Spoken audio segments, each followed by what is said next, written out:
తన దగ్గరకు వెళ్ళి డబ్బులు ఇచ్చి, ఈ డబ్బులు నేను ఇవ్వడం లేదమ్మా, ఒక మనిషి నాకు ఎవరైతే సహాయం అవసరమో, చాలా అవసరమో వాళ్ళకి ఇవ్వమని ఈ డబ్బు నా దగ్గర ఉండిపోయింది.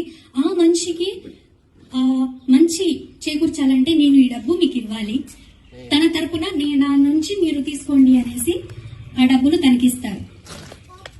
సరే అనుకొని తను లీవ్ పెట్టేసి ఇంకా జాబ్కి ఇంటికి వెళ్ళి అప్పుడు తన హస్బెండ్ తలుపు తెరిచి ఇంకా నేను జాబ్ చేయనక్కర్లేదు అనేసి లోపలికి వచ్చి చెప్తారు. ఏమైంది ఏంటి అంటే, ఒక అమ్మాయి ఇలా చెప్పారు, ఇలా చేశారు అని. ఆ హస్బెండ్ ఇంకెవరో కాదు, ఆ మెకానిక్. సో చేసిన పుణ్యం ఎక్కడికి వెళ్ళదు. మేమేమి లోకానికి ఇస్తే అది మా తరపున మళ్ళీ మా దాకా వచ్చింది. సో అప్పుడు చేసిన తన సహాయం ఎలా తిరిగి తన దాకా వచ్చిందో చూసారా.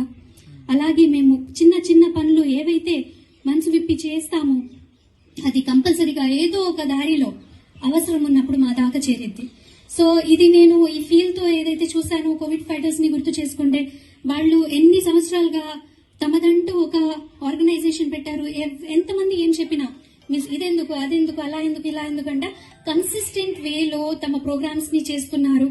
Either tiffin are dinner, lunch ఏవైతే ప్రొవైడ్ చేస్తున్నారో, అండ్ కుట్టు మిషన్లని అండ్ చారిటీ ప్రోగ్రామ్స్ అని ఏవైతే చేస్తున్నారో, డబ్బు అక్కర్లేదు, ఇరాదా చాలు. వాళ్ళకి ఇరాదా చేస్తున్నారు. అసలు మేము ఎంత అనుకుంటాం డబ్బులు గల వాళ్లే చేయగలరు అనేసి, కాదు. ఫస్ట్ ఆఫ్ ఆల్ నియత ఉండాలి, ఇరాదా ఉండాలి. అప్పుడు ఈ చేతిలో డబ్బు లేకపోయినా ఎలాగో అలా వచ్చేసింది. మొన్న కూడా ఒక అమ్మాయికి ల్యాప్టాప్ ఇవ్వాలి, ఎక్కడ ఏంటి తెలీదు, 15 మంది దాకా అడిగారు, ఎక్కడా సహాయం దొరకట్లేదు.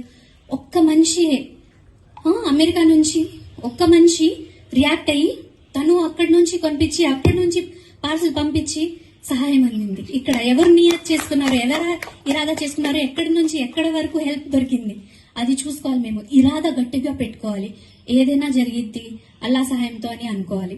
సో ఈ రోజు ఎవరైతే ఈ హెల్ప్ తీసుకుంటున్నారో మీరు కూడా ముందు ముందు వెళ్ళి చాలా సక్సెస్ అవ్వాలి.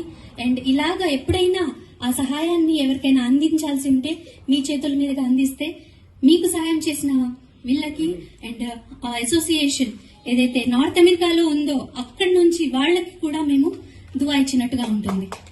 సో అందరికీ కృతజ్ఞతలు. అండ్ గుంటూరు కోవిడ్ ఫైటర్స్ నేను ఎప్పటికీ సపోర్ట్ లో ఉంటానని నేను ప్రామిస్ చేస్తున్నాను. Thank you.